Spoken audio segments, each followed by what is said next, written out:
ఆ భూములు అమ్మేసుకున్నారు, వాళ్ళు డబ్బులు సంపాదించేసుకున్నారు. ఇక్కడ ఎవరు నష్టపోయారు?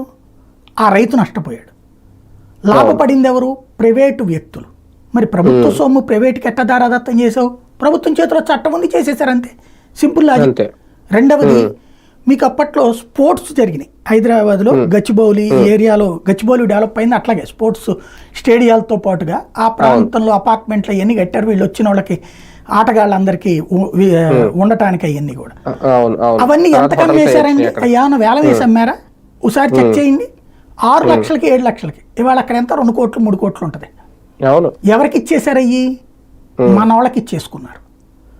అట్లాగే మరొకటి మన కళ్ళ ఎదురుగుండా Vijayapal dairy, Sangam dairy, Chittoor dairy, Visakha dairy, ఇవన్నీ ఎవరి అండి? ఎవరి సొమ్ము అదంతా?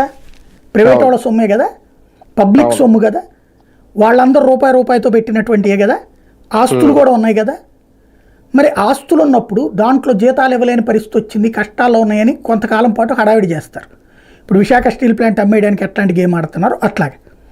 తర్వాత ఏం చేస్తారు? వీటిని తీసుకెళ్లేసి ప్రైవేట్ వాళ్ళకి ఇస్తారు. మరి అప్పటిదాకా ప్రభుత్వ రంగంలో నష్టం వచ్చింది, ప్రైవేట్లోకి వచ్చాక ఎట్లా లాభం వచ్చిందండి? ఇవాళ విశాఖ దాన్ని వాడు అతను అంతకుముందు తెలుగుదేశం వాళ్ళు వీళ్ళందరూ కూడా తీసుకున్న వాళ్ళందరూ. అదే అతను వైసీపీలోకి రాగానే ఇప్పుడు అతను దాని మీద శాసనసభ పక్ష కమిటీ వేశారు విశాఖ దాంట్లో అవకతవకలు జరిగి.